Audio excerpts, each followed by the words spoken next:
Hey, Ed here.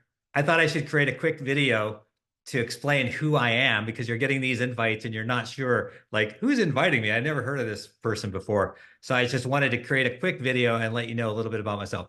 First and foremost, I am a husband, a son, a brother, a father. So really important life roles. So I've been married. Simran, she's a clinician. She has her own med spa. That's her right behind me. Came originally from India. She's amazing. 5 kids, 4 of them are around the Dallas-Fort Worth area where we reside, and one's in Nashville. And our 5 grandkids are here in Dallas-Fort Worth also. So that's like the core, like, right, family, super important. Career-wise, so I started off as a janitor in healthcare a long time ago. I was a teenager in high school, and something spoke to me. I had Sony Walkmans on. I'll never forget it. Van Halen, AC/DC, kind of hard rock stuff. And I just knew, couldn't explain it, but I knew in my heart I was supposed to be in healthcare. I just didn't know how it would manifest itself. So I took a few early career roles as a clinician, like as a combat medic in the Army, an anesthesia tech, and I just was like reinforced that feeling in my heart. So, a lot of things happened. And then I'm working in the OR, and I'm a computer. They need a person to help with computers. So I moved from anesthesia tech to that. And then I work in strategy. I have my degrees, and one thing leads to another. And I see firsthand in the birth of my oldest daughter the power of tech, clinical, business, strategy, the intersection, and how it saved her life. And I knew right then that was my call. So I pursued it. And so I took successive positions, eventually made it CIO at age 33 of University Hospitals in Cleveland, Ohio. And that was an amazing experience. I was there for 8 years. So I wanted some faith-based experience. So I had my academic chops and my community chops, and for profit, because I did a little HCA there as well.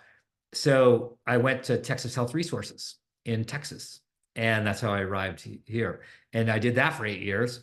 Fascinating. And I wanted to do public health. So I had an opportunity to jump and become CIO of New York City Health and Hospitals. Amazing opportunity. So I'd kind of done all the different pieces and parts, and my heart really resonated the most with academic. So I got recruited by Cleveland Clinic, and I went there for a few years, and that was awesome as well. And then I finally was like, hey, 20 years being a CIO, I should try something different. So I worked on the supplier side. So I was chief digital officer for Tech Mahindra, did a startup within the conglomerate. Fascinating experience. Then I had an opportunity to be CEO of a healthcare consulting firm. I was like, whoa, that opportunity doesn't come up very often. Ultimately, I decided to go independent because I have a couple other passions that were sort of limited when I worked for a different organization. So I love to write. So I've written 5 healthcare bestsellers and 2 non-healthcare books. And I'm in the process of writing several more. I'm really excited. It's going to date this video a little bit, but in November of 2024 will be Diagnosed, question mark. And that's coming out with Mayo Clinic Press. And my best friend, Chris Rossi, I Mayo Clinic, we both had cancer. We're both survivors. And we decided we needed to write something, but not for healthcare. It's actually for the public. So it's being marketed to the public, but super excited about that. And then the other passion is speaking. So I love to speak, and I was always sort of limited, right? Because, you have to work. But now I can work, do my independent work, and speak. And so I speak around the world on numerous topics, from leadership, patient experience, digital transformation. And then I also do board work. So I'm the board of Suma Health in Akron, Ohio, and I'm board of Mary Crowley Cancer Research. So I've been able to do all these different things, be a patient, like you don't want that role, but I had it a couple times in a major way. A CXO of suppliers, CIO of many healthcare systems, a board member. And so all that has just really helped me and shaped me who I am. So I love to create events. So I create a lot of events.